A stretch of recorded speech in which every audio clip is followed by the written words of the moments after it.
أعوذ بالله من الشيطان الرجيم بسم الله الرحمن الرحيم Al-Furqan TV. يا أيها الذين آمنوا كونوا قوامين لله شهداء بالقسط ولا يجرمنكم شنآن قوم على ألا تعدلوا اعدلوا هو أقرب للتقوى واتقوا الله إن الله خبير بما تعملون. Jamaah salat subuh rahimani wa rahimakumullah. Alhamdulillah pada pagi hari ini kita masih diberikan kesempatan oleh Allah Subhanahu wa taala untuk menimba ilmu, dan thalabul ilmi ini banyak sekali memiliki keistimewaan yang terkadang ada sebagian dari kita tidak mengetahui keistimewaan daripada thalabul ilmi. Disabdakan oleh Nabi sallallahu alaihi wasallam, "Man salaka tariqan yaltamisu fihi ilman sahalallahu lahu bihi tariqan ilal jannah." Barang siapa yang menempuh suatu jalan dalam rangka menuntut ilmu, maka Allah mudahkan jalannya menuju ke surga. Kenapa orang yang thalabul ilmi Allah Subhanahu wa taala mudahkan jalannya menuju ke surga? Karena dengan dia memiliki ilmu, dia bisa membedakan antara yang hak dengan yang batil. Dengan dia memiliki ilmu, dia bisa membedakan antara yang haram dengan yang halal. Dengan dia memiliki ilmu, dia bisa membedakan antara yang subhat dengan yang tidak subhat. Coba bayangkan kalau kita tidak memiliki ilmu, apakah kita bisa membedakan itu semuanya? Baiklah jamaah yang dirahmati Allah Subhanahu wa taala. Ini alhamdulillah ada perubahan ya. Biasanya kita ngajinya ustadznya duduk di bawah ya. Sekarang sudah ada kursinya, ada mejanya, Masya Allah. Tadi ada yang ngomong kursi dan meja di DPR kala ini sama ini. Masya Allah ya. Ada perubahan ya. Ya masjid harus begitu, ada perubahan. Islam adalah agama yang mengajarkan kepada kita tentang keadilan dan melarang kita untuk melakukan kezaliman. Sebagaimana disebutkan di dalam sebuah hadis qudsi, Allah Subhanahu wa taala berfirman, "Ya ibadi, inni harramtu dzulma ala nafsi wa ja'altuhu bainakum muharraman fala tadzalamu." Wahai hamba-hambaku, sesungguhnya aku mengharamkan kezaliman atas diriku, dan aku haramkan kezaliman atas kalian, maka janganlah kalian saling menzalimi. Di dalam hadis ini Allah Subhanahu wa taala mengharamkan kezaliman atas dirinya. Ini menunjukkan bahwa Allah Subhanahu wa taala tidak suka, tidak senang dengan kezaliman. Makanya apa? Allah haramkan kezaliman atas dirinya. Sebaliknya, Allah Subhanahu wa taala paling suka, paling senang terhadap keadilan. Makanya Allah Subhanahu wa taala mensifati dirinya dengan sifat Al-Adil, yang maha adil. Setelah Allah Subhanahu wa taala mengharamkan kezaliman atas dirinya, lalu Allah Subhanahu wa taala haramkan kezaliman atas kita sebagai hambanya. Wa ja'altuhu bainakum muharraman fala tadzalamu. Aku haramkan kezaliman atas kalian, maka janganlah kalian saling menzalimi. Jadi artinya apa? Allah Subhanahu wa taala tidak suka melihat kita sebagai hambanya saling menzalimi. Maka kalau kita lihat saat sekarang ini, di mana umat Islam saling menzalimi antara satu dengan yang lainnya. Padahal Allah Subhanahu wa taala sudah mengharamkan kezaliman atas hambanya. Tapi ternyata di kalangan umat Islam saat sekarang ini masih banyak yang saling menzalimi antara satu dengan yang lainnya. Dan kezaliman yang biasa dilakukan oleh umat Islam saat sekarang ini adalah ada 3 macam bentuk kezaliman yang biasa dilakukan oleh umat Islam saat sekarang ini. Yang pertama adalah pertumpahan darah atau pembunuhan. Ini yang sering terjadi di kalangan umat Islam saat sekarang ini. Ya. Bahkan terjadinya ini bukan jarang, tapi ini terjadi setiap hari. Maka kalau Bapak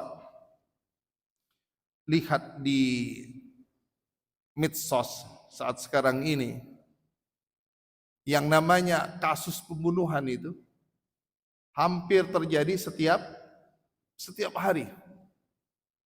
Yang terbaru ada anak SMP ya, dia nekat membunuh anak yang masih berusia 10 tahun. Ini yang terjadi di Sulawesi ya. Yang sebelumnya kita lihat ya, ojol ditabrak ya. Ini sering terjadi. Apa sebabnya? Mengapa kasus pembunuhan di kalangan umat Islam ini sering terjadi? Karena yang pertama adalah sebabnya tidak takut akan ancaman Allah Subhanahu wa taala. Makanya membunuh ini di dalam Islam ini dosanya sangat besar sekali. Difirmankan oleh Allah Subhanahu wa taala di dalam surat An-Nisa ayat 93, "Wa may yaqtul mu'minan muta'ammidan." Barang siapa yang membunuh seorang mukmin muta'ammid dengan sengaja, ada rencana, fajazauhu jahannam, maka balasannya adalah neraka jahannam. Tidak hanya diberi balasan dengan neraka jahannam, khalidan fiha, dia kekal di dalamnya. Wa ghadiba Allahu alaih, Allah marah kepadanya. Wa la'anahu, Allah melaknatnya. Jadi orang yang membunuh ini dilaknat oleh Allah. Apa yang dimaksud dengan laknat? Al-ib'ad an rahmatillah, dia dijauhkan dari rahmatnya Allah. Jadi kalau ada orang dilaknat oleh Allah, berarti dia tidak akan pernah mendapatkan rahmatnya Allah. Kemudian apa lagi? Wa a'adda lahu 'adaban 'azima, dan dia akan mendapatkan adab yang pedih. Coba Pak. Maka berhati-hatilah kita, jangan sampai meremehkan ya tentang tentang nyawa, jiwa. Karena apa? Karena ini hukumannya ya di akhirat ini sangatlah besar. Dimasukkan ke dalam neraka jahanam, kekal di dalamnya Allah marah dan dilaknat oleh Allah dan diadab dengan adab yang sangat pedih. Kemudian yang kedua adalah mengapa kasus pembunuhan di kalangan umat Islam ini sering terjadi? Hilangnya rasa keadilan dan lemahnya hukum. Jika hukum di negara kita ini ditegakkan dengan adil, maka saya jamin tidak akan ada yang namanya kasus pembunuhan. Kenapa? Karena di dalam Islam itu diajarkan yang namanya kisos. Kisos. Coba di negara kita ini ditegakkan hukum kisos, maka tidak akan ada yang namanya pembunuhan. Kenapa? Karena hukum kisos ini akan memberikan efek jera kepada orang untuk tidak melakukan pembunuhan. Maka kalau kita lihat itu kan di dalam Islam itu, ya, orang yang membunuh hukumannya apa, Pak? Dibunuh. Dikisos artinya dia. Makanya dengan adanya kisos apa? Hifdun nafs. Menjaga kehidupan. Coba di kita di Indonesia ini, mohon maaf, kalau ada orang yang membunuh, kira-kira dikisos nggak? Sebagian ada mungkin dihukum mati, kan begitu kan? Tapi ada sebagian hanya dihukum 7 tahun, 10 tahun. Bahkan hanya beberapa bulan saja. Makanya ini pentingnya kita Bapak, berhukum kepada hukum Islam. Biar apa? Biar memberikan apa? Efek jera. Dengan adanya hukum kisos juga Pak, al-adlu wal insaf, keadilan dan keseimbangan, korbannya dan keluarganya itu diberi hak Pak. Jadi artinya tidak ada yang dirugikan kalau ditegakkan hukum kisos. Keluarganya merasa apa? Merasa puas, merasa mendapatkan keadilan karena yang membunuh dibunuh juga. Jadi tidak usah lagi apa? Menuntut keadilan. Langsung kalau dia membunuh dengan sengaja langsung dihukum dengan hukum kisos. Tujuannya apa? Al-adlu wal insaf. Biar ada keseimbangan. Korban dan keluarganya diberi apa? Diberi hak. Jadi tidak ada yang merasa apa? Dirugikan dari pihak keluarganya. Kemudian apa lagi? Menghapus dendam dan kekacauan sosial. Coba, kalau ada orang yang membunuh, lalu dia tidak dikisos, maka akan ada balas dendam dari keluarga si korban itu. Kalau ditegakkan apa? Hukum kisos. Tapi kalau tidak ditegakkan, yang membunuh dibiarkan saja, dihukum dengan hukuman ringan, itu akan terus-menerus terjadi mendendam.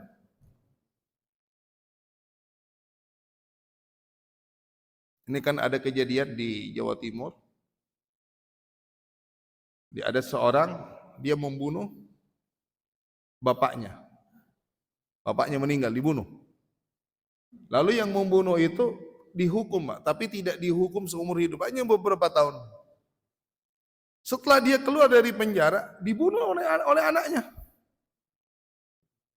Yang membunuh itu dibunuh oleh anaknya. Anaknya masuk penjara, tidak dihukum dengan hukuman mati. Anaknya bebas dari penjara, dibunuh lagi oleh anaknya, begitu terus.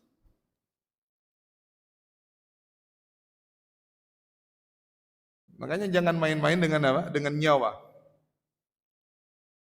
Makanya di sini tujuan ditegakkan hukum kisos ini menunjukkan kasih sayang Allah. Karena dengan hukuman tegas nyawa banyak terselamatkan. Tapi kalau hukum kisos ini tidak ditegakkan, sudah Pak, siap-siaplah kita melihat yang namanya kasus pembunuhan di Indonesia ini Hampir setiap hari terjadi. Makanya hukum kisos ini harus ditegakkan. Sangat miris sekali kita setiap hari mendengar yang namanya kasus apa? Pembunuhan. Dan ini yang sering terjadi. Jadi seolah-olah apa? Nyawa ini di kalangan umat Islam ini sesuatu yang ringan, dianggap biasa, Pak. Padahal yang diadili nanti pada hari kiamat, yang pertama kali diadili nanti, itu terkait masalahnya nyawa seseorang. Makanya ya kalau ada permasalahan gitu kan, diselesaikan aja. Kalau kita memiliki lisan, harus bertutur dengan lisan yang baik. Jangan sampai menyinggung ya, perasaan orang yang akhirnya dia marah kepada kita, akhirnya dia nekat membunuh. Nabi sallallahu alaihi wasallam ingatkan kita, salamatul insan fi hifdzil lisan. Keselamatan kita itu tergantung bagaimana lisan kita. Kalau lisan kita jaga, tidak menyakiti saudaranya, insya Allah kita akan selamat. Makanya biasanya kalau kita lihat ya, terjadinya pembunuhan ini disebabkan karena apa? Karena kita tidak bisa menjaga lisan kita. Ini terjadi di Jawa Tengah. Ada seorang, dia pekerjanya, dia membunuh bosnya, atasannya. Ketika ditanya, kenapa kamu sampai membunuh bosnya? Dia kan atasan kamu, dia yang memberikan pekerjaan kepada kamu. Saya sakit hati. Setiap hari dia berkata kasar kepada saya, menyinggung martabat saya, keluarga saya. Maka dengan saya membunuh dia, saya merasa puas. Kenapa? Karena sakit hati. Ini pentingnya kita menjaga lisan. Coba Bapak cek. Terjadinya pembunuhan itu karena apa? Karena sakit hati biasanya. Makanya pentingnya kita menjaga lisan. Kemudian yang kedua adalah kedzaliman yang biasa terjadi di kalangan umat Islam adalah terkait masalah harta. Yang kedua ini terkait masalah apa? Masalah harta. Di antara bentuk-bentuk kedzaliman dalam harta, yang pertama adalah riba, Pak. Mengambil tambahan dari pinjaman dengan cara yang batil. Dan ini yang terjadi di masyarakat. Ya, jadi orang yang melakukan transaksi ribawiyah, dia meminjamkan kepada orang, lalu dia meminta tambahan ketika dia meminjamkan, itu namanya apa, Pak? Kita sudah mendolimi saudara kita. Orang sulit, ya dia mau meminjam, lalu diminta apa, Pak? Tambahan pula. Kan artinya apa? Kita dolim. Kita dolim. Islam tidak mengajarkan seperti itu. Ada sebagian dari orang kadang mengatakan, enggak lah. Kalau saya meminjamkan uang kepada dia, lalu saya meminta tambahan kepadanya, itu wajar-wajar saja. Itu bagian daripada wa ta'awanu 'alal birri wat taqwa. Bagian daripada ya, tolong menolong dalam kebaikan. Dia butuh, ya saya pinjamkan. Kok bisa saya dibilang melakukan riba kan?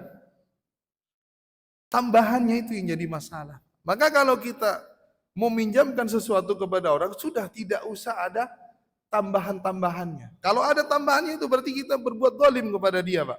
Dia sudah susah, dipersusah lagi, dipersulit lagi gitu. Jadi tidak boleh. Bahkan Islam itu kan mengajarkan kepada kita kalau ada orang yang lagi butuh, ya butuh pinjaman, dan pinjamannya tidak besar, lalu kita bilang kepadanya, sudah kamu nggak usah pinjam, saya sedekahkan aja kepadamu. Itu yang lebih baik kan begitu, Pak ya? Wa anta saddaqu khairul lakum, dan jika kalian bersedekah itu lebih baik daripada kalian. Jadi kalau ada orang, Pak, mau pinjam ke kita dan pinjamannya tidak terlalu besar, sudahlah ikhlasan, udah nggak usah pinjam. Ini enggak, cari kesempatan. Makanya kalau Bapak lihat itu, biasanya di kampung-kampung kan begitu, Pak. Ada orang kaya gitu kan, dia mencekik orang-orang yang tidak punya. Dengan apa? Dengan meminjamkan uang itu. Dia hidup dari hasil apa? Hasil tambahan dari pinjamannya itu. Dan Allah Subhanahu wa taala tidak main-main Pak dengan dosa riba ini. Wa ahallallahu al-bai'a wa harramar riba. Allah menghalalkan jual beli dan mengharamkan riba. Dan bahkan dosa riba yang paling kecil itu seperti seorang anak berzina dengan ibu kandungnya. Jadi kalau kita melakukan transaksi ribawiyah berarti kita sudah berbuat zalim kepada saudara kita. Dengan cara apa? Mengambil hartanya. Jadi tidak boleh, Pak. Kemudian yang kedua adalah bentuk kezaliman dalam harta, gosop, Pak. Mengambil atau menguasai harta orang lain tanpa izin. Jadi tidak boleh. Apa kalau dalam istilah kita itu? Biasanya apa? Mengambil tanah ya, Pak. Bukan haknya, lalu diambil, diakuin ya. Jadi ini enggak boleh. Maka disabdakan oleh Nabi sallallahu alaihi wasallam, "Man dzalama minal ardi syai'an tuqahu min sab'i ardin." Barang siapa yang mengambil sejengkal tanah orang lain dengan zalim, maka Allah akan menimbulkan kepadanya 7 lapis bumi pada hari kiamat. Dan jadi enggak main-main, Pak. Ini biasanya kan kita ini mohon maaf ya. Kalau punya tanah gitu kan dan di sebelahnya ada tanah yang kosong, kadang kita Bapak main-main ngambil aja. Merasa memiliki itu enggak boleh, Pak. Enggak boleh. Di sebelahnya apalagi tanah pasum ya kan? Diambil sedikit biar rumahnya agak luas. Jadi tidak boleh, Pak. Itu berarti kita Pak zalim, mengambil ya hak yang bukan haknya. Kemudian apalagi bentuk kezaliman terhadap harta, memakan harta anak yatim. Jadi tidak boleh, Pak. Jadi harta anak yatim ini harus kita jaga, Pak. Jadi misalnya kita punya saudara, punya ponakan, lalu ponakan kita, saudara kita itu orang tuanya meninggal dan orang tuanya meninggalkan hartanya misalnya. Dan kita diamanahkan untuk memegang hartanya, mengelola hartanya, maka kita tidak boleh, Pak. Jadi harta anak yatim itu harus dijaga. Atau kita misalnya mengurus anak yatim. Ketika mereka misalnya diundang oleh orang, dikasih uang, lalu uangnya disimpan oleh kita, kita nggak boleh makan dari uang mereka. Ini kadang mohon maaf, saya pernah diundang oleh salah satu jamaah, di mana jamaah ini orang yang kaya mengundang 30 anak yatim. 30 anak yatim, dia datang bersama dengan guru-gurunya atau pengurus dari panti asuhan itu.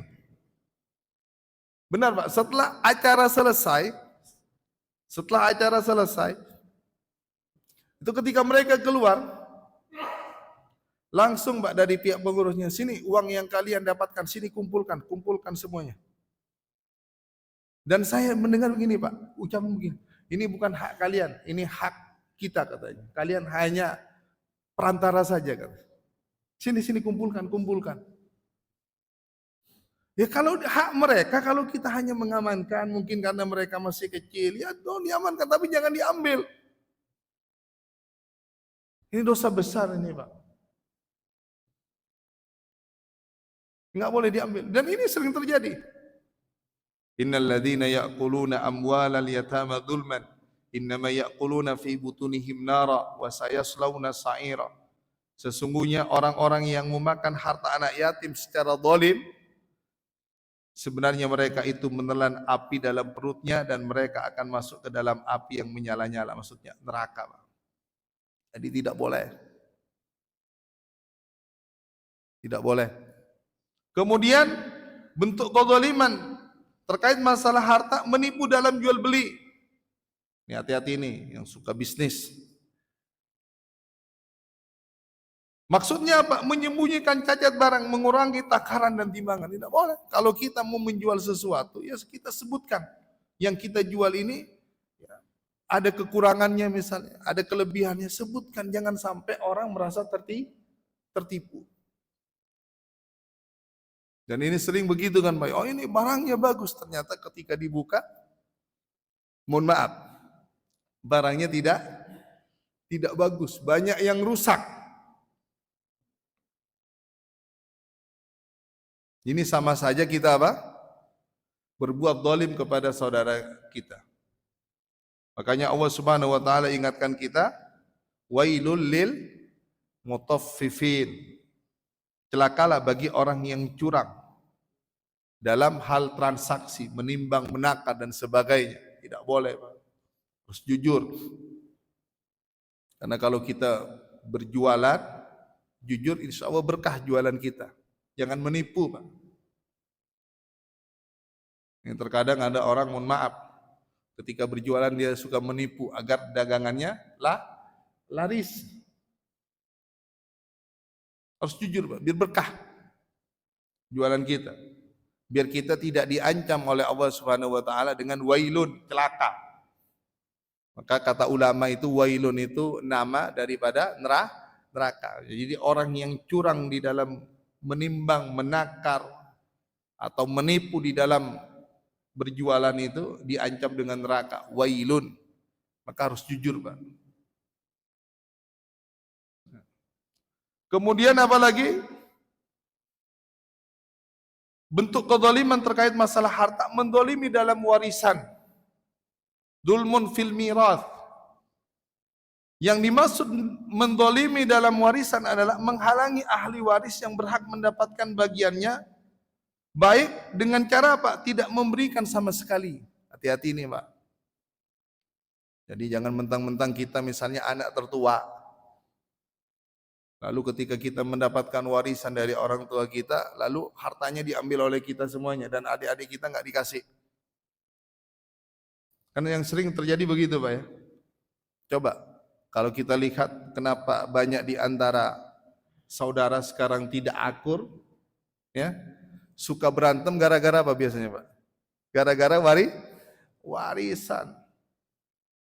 Warisannya diambil oleh kakaknya semuanya, dia nggak mendapat. Kalau dapat pun dapat sedikit.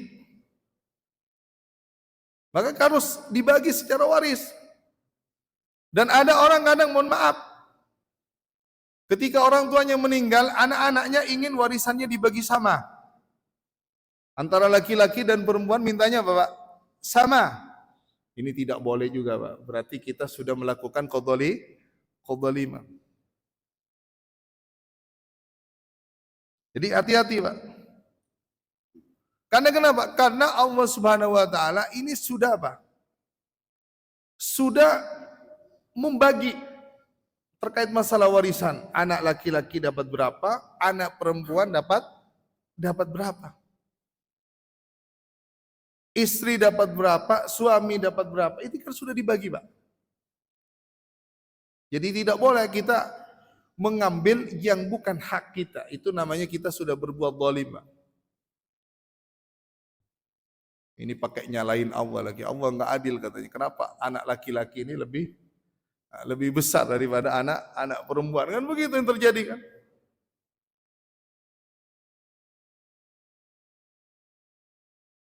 Di sini sudah belajar terkait masalah ilmu waris. Udah hatam ya? Udah hatam ya? Apa perlu dites? Jadi jangan, Pak. Makanya, Pak, tanamkan kepada anak-anak kita mulai sekarang ini, ajarkan mereka agama. Nanti ketika kita meninggal dunia, anak-anak kita tidak akan rebutan terkait masalah waris. Ajarkan, Pak. Biasanya orang-orang yang serakah, yang tamak itu biasanya orang yang nggak mengenal agama. Saya pernah ada salah satu warga, dia meninggal, orang kaya, Pak. Saya melayat, ibunya datang ke saya, Pak Ustadz katanya, suami saya sebentar lagi kita mandikan ya Ustadz, mumpung kedua anak saya sudah pada datang katanya. Biar mereka yang memandikan katanya. Langsung anaknya itu Pak menjawab, enggak mas, saya enggak mau mandikan, saya kesini cuma mau minta warisan bapak aja katanya. Kaget saya Pak. Ibunya langsung nangis Pak. Itu Pak Ustadz jawabannya mereka Pak Ustadz. Salah saya dari awal. Ketika mereka masih kecil, saya enggak didik mereka dengan agama. Jadi begini jadinya. Enggak mau mandiin Pak. Ya sudah, kalau enggak mau mandiin ya kita yang ngurus. Setelah dimandikan, dikafani, dan anaknya juga Bapak nggak mau melihat wajah ayahnya, hanya duduk aja di kursi ngobrol dengan teman-temannya, asik ngobrol dengan istrinya.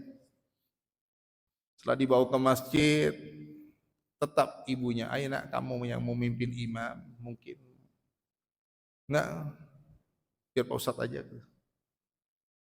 Itu habis dikubur Pak, benar Pak, ribut terkait masalah warisan itu. Nah itu, kalau anak tidak dididik dengan apa Pak? Dengan agama, jadinya begitu Pak. Tapi kalau anak paham agama nggak begitu. Maka kalau kita ingin mewariskan kepada anak kita, wariskan yang pertama kali kita wariskan kepada anak kita itu ilmu Pak. Ya kalau kita memiliki kelebihan harta itu ya belakangan lah. Tapi ilmu yang kita wariskan terlebih dahulu. Kan disebutkan dalam sebuah hadis, al ulama warasatul anbiya. Ulama itu pewaris para nabi. Wa innal anbiya, dan para nabi itu lam yuwarrithu dinaran wala dirhaman. Dan para nabi itu tidak mewarisi dirham atau dinar. Akan tetapi yang diwariskan oleh para nabi kepada keturunannya Bapak, al-ilmu, ilmu. Biar kita nanti apa Pak? Biar kita nanti ketika kita meninggal, anak-anak keturunan kita tidak ribut terkait masalah waris. Kalau anak-anak kita paham agama. Dan bahkan harta peninggalan kita ketika mereka mendapatkan bagiannya, mungkin dikembalikan lagi kepada kita. Benar Pak ya? Ini ada ustadz, dia memiliki 4 saudara Pak. Jadi 5. Ketika bapaknya meninggal, kelima saudara ini mendapatkan waris kan? Mendapatkan waris, dibagi, semuanya udah dapat, lalu dikumpulkan kembali.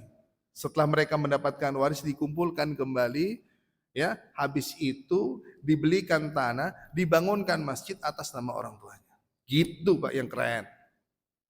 Jadi artinya dia tidak hidup dari warisan orang tuanya, dikembalikan lagi kepada orang tuanya. Tetap pembagian warisnya tetap diatur secara Islam. Tapi setelah dia mendapatkan, dikumpulkan kembali, dibelikan tanah, dibangun masjid atas nama orang tuanya. Ada yang pernah melakukan begitu Pak? Diterima tetap, bagian warisannya diterima. Makanya apa? Jadi anak itu jangan terpaku kepada orang tua, harus mandiri. Makanya kalau kita memiliki anak itu kan, sekolahkan, disuruh cari kerja dia. Karena ada anak di zaman sekarang, mohon maaf, hidupnya itu terpaku sama orang tuanya. Dia menikah pun begitu, masih minta kepada orang tuanya. Gak boleh Pak. Ya, ini bentuk kezaliman yang ke-6. Kemudian yang selanjutnya adalah kezaliman terkait masalah harta adalah korupsi Pak, khianat. Nah ini Pak, korupsi itu dalam bahasa Arabnya adalah al-ghulul, mengambil harta umum. Misalnya mengambil harta baitul mal, mengambil harta negara, lembaga, organisasi secara sembunyi-sembunyi untuk kepentingan pribadi. Jadi nggak boleh Pak. Jadi kalau kita sudah digaji, nggak boleh kita ngambil gaji lagi Pak. Apalagi misalnya hartanya itu bukan hak kita. Khianat amanat artinya apa? Tidak menunaikan titipan atau kepercayaan sesuai haknya, baik berupa harta, jabatan maupun tugas. dalam hal ini keduanya ini termasuk apa? Dosa besar, Pak. Dosa besar. Jadi ini yang terjadi sekarang banyak ya di antara saudara-saudara kita ketika dia, mohon maaf, bekerja di pemerintahan, dia sudah digaji, tapi mohon maaf, dia masih korupsi. Padahal gajinya sudah apa, Pak? Gajinya sudah besar. Masih minta apa? Gaji yang lebih besar lagi gitu kan. Karena apa? Karena untuk memuaskan dirinya sendiri. Memuaskan apa? Keluarganya. Gajinya sudah 200 juta, masih kurang ya begitu ya. Merampok lagi kan. Ini tidak boleh nih, Pak. Tidak boleh. Ini sama saja dia sudah berbuat zalim terhadap negara dan berbuat zalim terhadap rakyatnya. Tidak boleh. Apalagi itu bukan haknya, Pak. Dan kalau kita lihat yang namanya kasus korupsi di Indonesia ini luar biasa. Terbongkar kan semuanya kan. Dan mereka nggak sadar gitu. Harta yang mereka peroleh itu semuanya nanti akan dimintai Bapak pertanggungjawaban, Pak. Maka berhati-hatilah kita cara mendapatkan harta itu. Maka disebutkan dalam sebuah hadis Rasulullah SAW bersabda, "La tazulu qadama 'abdin yaumal qiyamati hatta yus'an an arba." Tidak bergeser kedua kaki seorang hamba pada hari kiamat sampai dia ditanya 4 hal. Dari 4 hal yang ditanya itu salah satunya adalah wa an malihi min aina iktasabahu. Tentang hartanya dari mana engkau mendapatkannya. Apakah dengan cara yang halal atau dengan cara yang haram, Pak? Ditanya. Tapi kata Nabi di akhir zaman kebanyakan manusia itu ketika dia mendapatkan harta tanpa memperdulikan, Pak, apakah dengan cara yang halal atau dengan cara yang haram. La ya'tiyanna 'alan nasi zamanun la yubali al-mar'u bima akhadal mal amin haram amin halal. Akan datang suatu masa kepada umat manusia di mana manusia itu sudah tidak lagi memperhatikan di dalam mencari harta. Apakah dengan cara yang halal atau dengan cara yang haram. Yang penting apa, Pak? Yang penting dia mendapatkannya. Bahkan ada sebagian dari kita mengatakan begini, mencari harta yang haram saja susah, apalagi yang halal. Itu, Pak. Artinya apa? Udah cuek. Yang penting dirinya dan keluarganya, Bapak, makan, bersenang-senang, beli barang-barang yang mewah, udah cukup. Maka sekali lagi, Pak, kita harus selektif. Jangan main-main, Pak, dengan harta yang haram, Pak. Jangan main-main.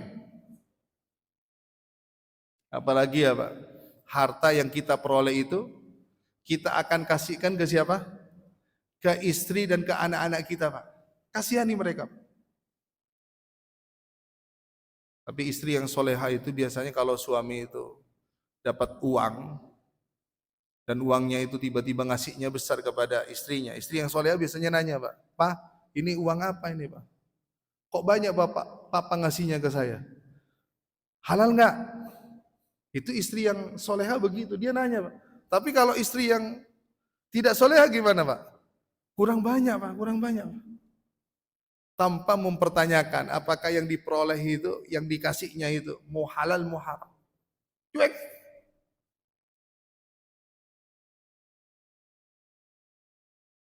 Jadi ini penting, Pak. Ya, hati-hati dengan harta yang haram. Disebutkan di dalam sebuah hadis itu Nabi SAW bersabda, apa kata Rasulullah SAW? Kullu jasadin nabata min suhtin fannaru aulabih. Setiap tubuh yang dagingnya tumbuh dari sesuatu yang haram, maka neraka lebih berhak baginya. Kita kan nggak ingin, Pak, ya, tubuh kita ini tumbuh dari sesuatu yang haram. Kita nggak ingin, Pak. Kenapa? Karena balasannya neraka. Makanya jangan asal makan, Pak.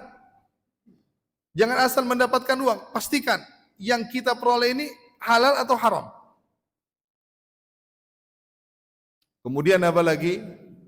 Orang yang memakan dengan makanan yang haram itu akan menyebabkan apa, Pak? Doa-doanya itu tidaklah diijabah. Artinya apa? Ketika kita berdoa sia-sia kan? Kalau doa-doa kita tidak diijabah, itu sebabnya apa, Pak? Karena kita mengkonsumsi sesuatu yang haram.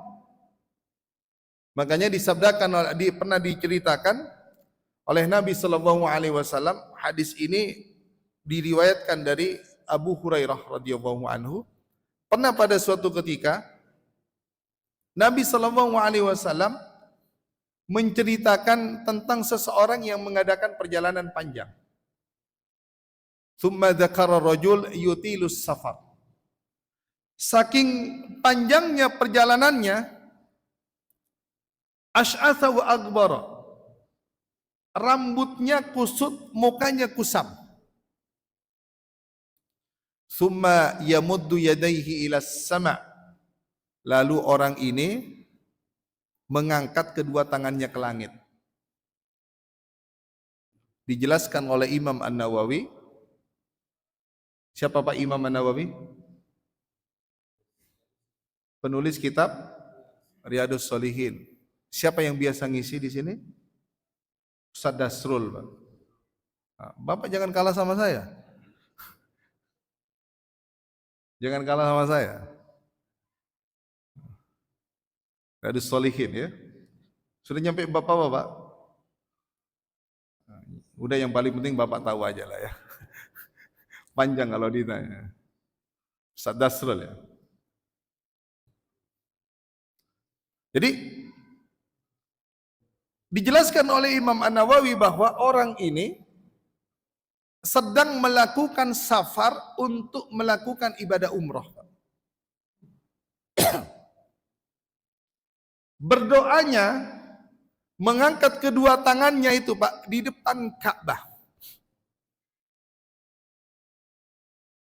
Ini kan memang salah satu adab di dalam berdoa itu apa, Pak? Mengangkat kedua tangan ke langit, Pak.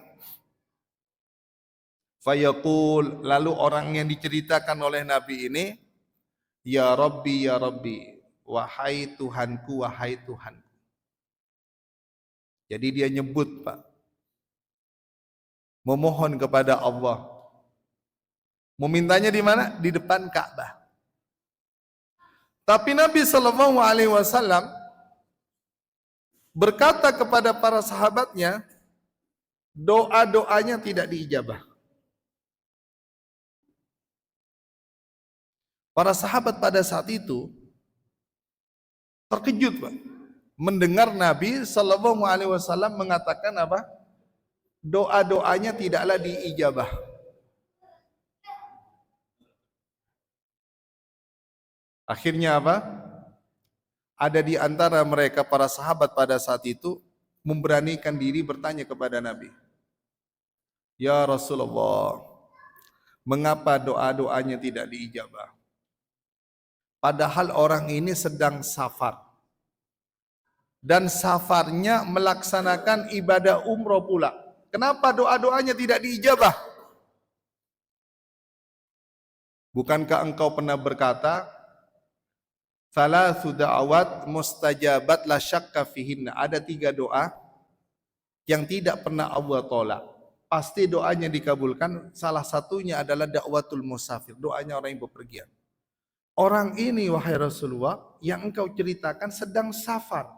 Safarnya melaksanakan ibadah umroh pula.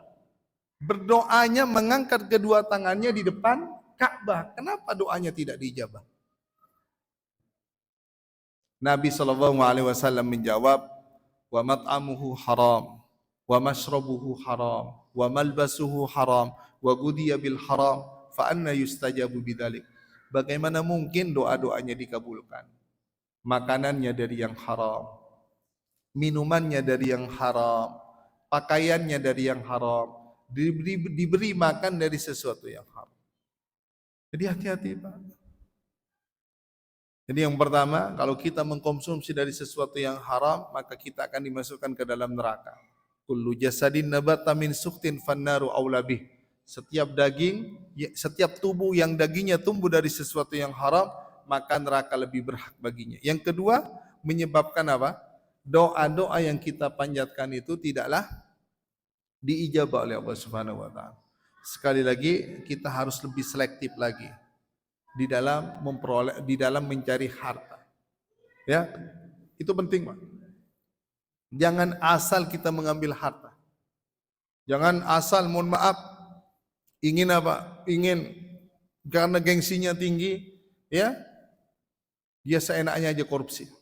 Makanya kalau saya lihat itu Pak, mohon maaf banget. Lihat orang sekarang itu, kebanyakan kayaknya nggak masuk akal. Benar nggak? Terutama yang kerja-kerja yang sudah gajinya ketahuan gitu. Tapi kenapa bisa kaya raya, kan begitu kan? Nah, ini perlu dipertanyakan. Dari mana dia mendapatkan harta itu? Dari mana dia mendapatkan harta itu? Tapi tentunya kita tidak usah khawatir, semuanya akan dimintai pertanggungjawaban nanti kelak di hari kiamat oleh Allah Subhanahu wa taala. Tapi yang paling penting adalah diri kita dulu, pastikan. Enggak apa-apa Pak, harta yang kita peroleh sedikit, tapi dengan cara yang halal, insya Allah berkah daripada kita mendapatkan harta yang banyak, tapi dengan cara yang haram itu justru tidak berkah. Kata siapa? Kata Ibnu Taimiyah.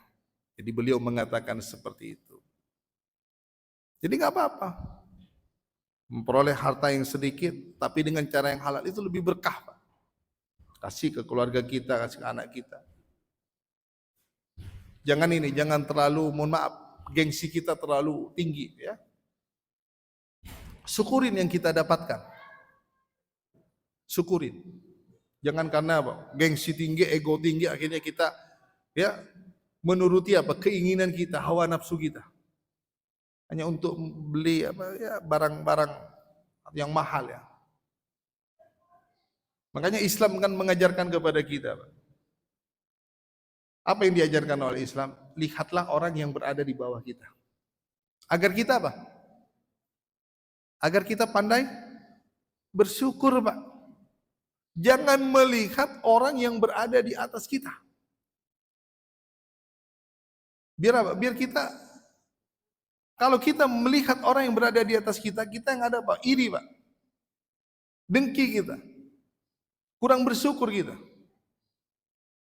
Ini yang diajarkan oleh Islam kan begitu. Akhirnya apa? Muncul di dalam dirinya ingin apa? Ingin melakukan korupsi.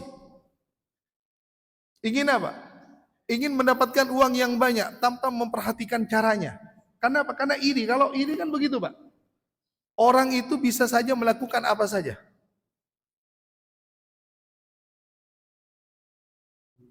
Makanya Pak, lihatlah orang yang berada di bawah kita. Kalau kita punya mobil, meskipun mobil kita udah tua, lihat yang di bawah kita. Yang belum punya mobil, yang naik sepeda motor. Jangan melihat apa orang yang mobilnya banyak, mobilnya baru-baru lagi, jangan. Ya, mungkin ini yang dapat saya sampaikan. Silakan Pak kalau ada pertanyaan. Silakan Pak.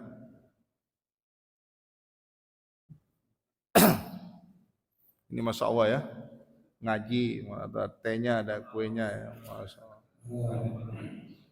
Ya. Waalaikumsalam warahmatullahi wabarakatuh. Terima kasih, Pak. Saya menggarisbawahi apa yang disampaikan pagi hari ini tentang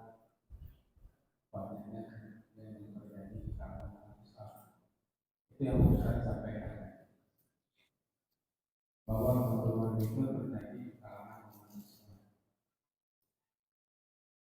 Saya pikir ini akan memberikan label negatif terhadap Islam itu sendiri. Ya. Kalau kita mau kaji Islam di Indonesia ini tidak atau belum mencapai kualifikasi yang disebut dengan kita mau baca pengertian dari definisi dari kualifikasinya bagaimana, maka Islam di Indonesia ini tidak menurut saya. Karena hati-hati ketika mengatakan pembunuhan itu terjadi di kalangan umat Islam, seolah relevan Islam yang pertama. Kemudian yang kedua, tadi juga disebut masalah Islam. Kita sangat banyak membahas misalnya ayat berhubung kita puasa. Ya ayyuhalladzina amanu kutiba alaikumusiyam. Tapi jarang kita membahas ayat yang berbeda sama ya ayyuhalladzina amanu kutiba alaikumul qisas. Itu jarang dibahas. Pada konsekuensi tidak melaksanakan hukum Allah ada di Al-Maidah. Tapi kenyataannya ulama-ulama di Indonesia yang kayak gitu nggak ada rasa beban, seolah urusan agama ini kita sudah selesai. Mereka yang menjadi pimpinan organisasi sampai aja nggak ada mikirin itu bisa dilaksanakan apa nih. Maka mereka berebut jabatan, setelah jabatan korupsi. Nah, itu kan nggak ada. Artinya kita berpikir Islam itu tidak dilaksanakan. Hukum Islam itu tidak dilaksanakan. Kenapa kemudian ulamanya nyantai? Ya. Sebenarnya kalau kita lihat gitu kan, kita ini umat Islam ini terutama para pendiri ormas-ormas maupun ada di kalangan umat Islam yang mungkin berpolitik ya. Ya semuanya Pak punya keinginan ya untuk menerapkan ya hukum di Indonesia ini dengan hukum Islam. Semuanya punya keinginan ke situ. Cuma caranya bagaimana? Caranya ya mungkin saat sekarang ini harus dengan berdemokrasi terlebih dahulu. Karena negara kita ini kan negara apa Pak? Demokrasi. Tidak mungkin kita langsung ingin menerapkan ajaran Islam itu secara kafah ya. Kalau kita negara kita masih berbasis demokrasi kan begitu. Jadi semuanya punya keinginan. Nah, cuma kapan ya kitanya umat Islamnya ini ya harus mendukung, harus memenangkan ya orang-orang yang memang duduk di mana? Di pemerintahan. Kita harus memilih orang-orang yang memang yang pintar dalam hal masalah agama. Jangan asal kita Pak memilih pemimpin, memilih siapapun gitu kan. Yang penting apa? Yang penting kita memilih enggak, kita lihat dulu. Dia dari mana, organisasi mana, dari kelompok mana, kan seperti itu. Jadi kalau kita sendiri umat Islam itu cuek dan tidak mau ikut kontribusi di dalam hal memilih, ya repot Pak. Yang terjadi apa? Ya sudah, siap-siaplah. Yang duduk di pemerintahan itu justru orang-orang yang tidak baik. Akhirnya apa? Ya sudah. Kita hanya menyampaikan terkait masalah ajaran agama hanya di masjid-masjid saja. Hanya di lembaga-lembaga terkhusus saja. Tapi tidak disampaikan di pemerintahan secara umum, Pak. Karena kenapa? Karena tidak adanya orang yang paham agama di situ. Coba kalau kita lihat saat sekarang ini, Pak, agama itu hanya disampaikan di mana? Di masjid-masjid. Bahkan mohon maaf, kajian sekarang di masjid-masjid sudah mulai sepi Pak. Justru kajian sekarang yang ramai di mana Pak? Di rumah-rumah. Kalau bisa apa? Mohon maaf, saya itu lebih setuju itu. Terkait masalah agama harus disampaikan di mana? Di DPR harus adakan kajian rutin seminggu sekali. Ini penting, harus disampaikan. Kenapa nggak ada pengajian di tempat itu? Mohon maaf, karena ya orang-orang yang paham agama Islam tidak duduk di situ. Karena kalah, karena kita nggak dukung mereka, kan begitu Pak ya? Sangat sedih sekali. Sangat sedih sekali. Ini kan alhamdulillah kemarin waktu 17 Agustusan saya ikut bangga sekali gitu kan. Di mana? Di lapangan Bekasi itu, lapangan Patriot ya.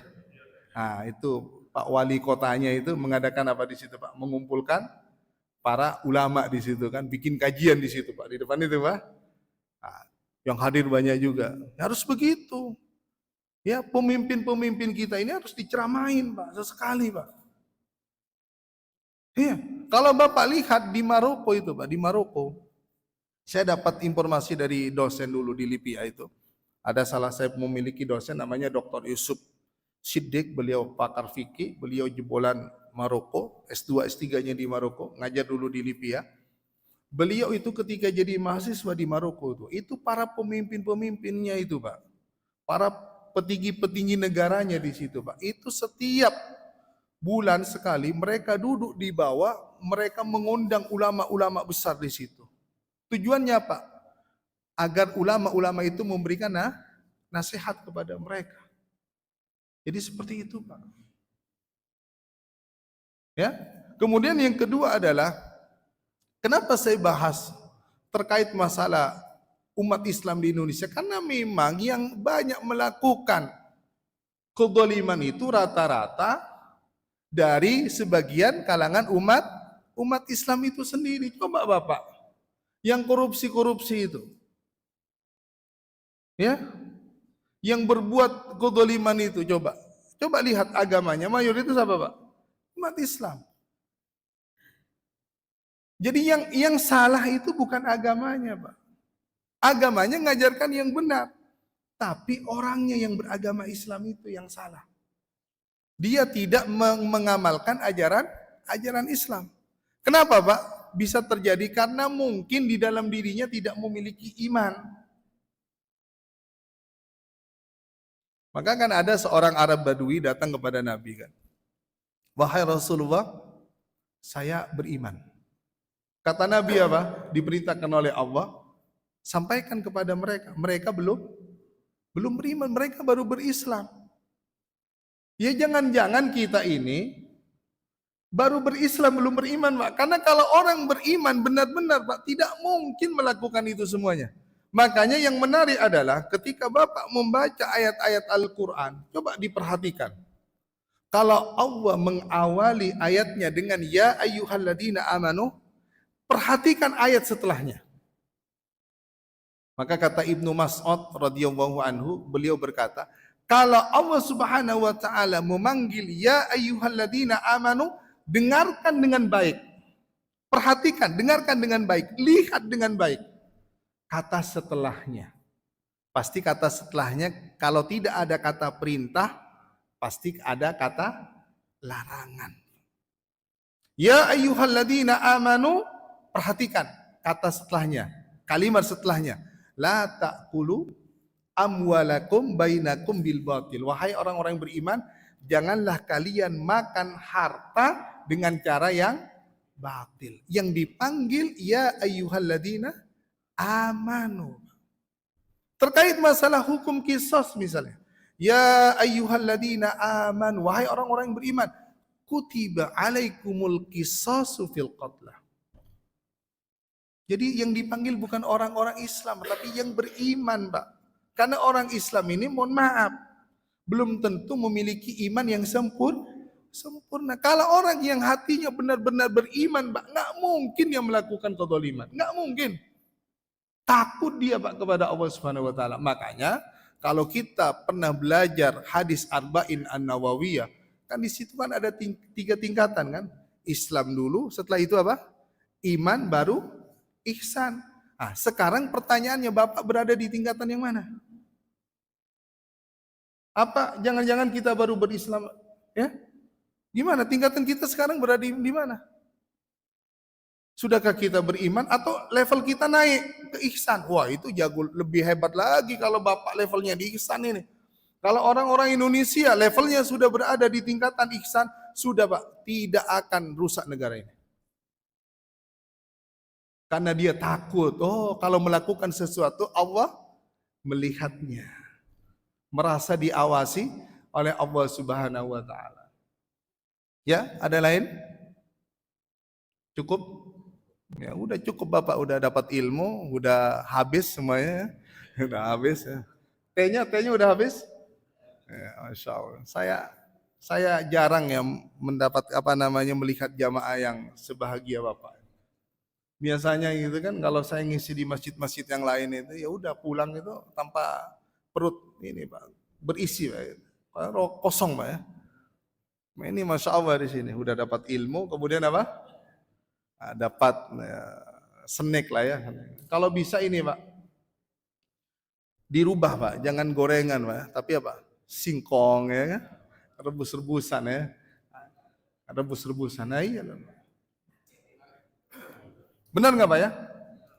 Iya, karena akan diingatkan oleh Allah Subhanahu wa taala, ya ayyuhan nas kulu mimma fil ardi halalan thayyiba. Jadi ini Pak, halal nggak? Halal. Menurut Bapak ini thayyib atau enggak?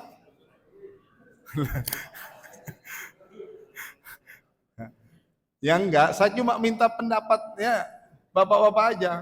Kalau di tempat saya ini kurang thayyib Pak ya. Kalau di sini thayyib nggak? Thayyib. Ayo tuh. Ini thayyib ya Pak ya. Nah, thayyib. Ya, bagus Pak ya. Jadi jangan yang diperhatikan, jangan yang halal saja, tapi yang thayyib Pak. Apalagi seusia kayak Bapak yang masih muda-muda ini. Nah, diganti Pak, diganti dengan rebusan ya. Tapi kalau sesekali lah, boleh lah sesekali ya. Ya, kita tutup dengan doa kafaaratul majelis. Subhanakallahumma wa bihamdika asyhadu an la ilaha illa anta astaghfiruka wa atubu ilaik. Assalamualaikum warahmatullahi wabarakatuh.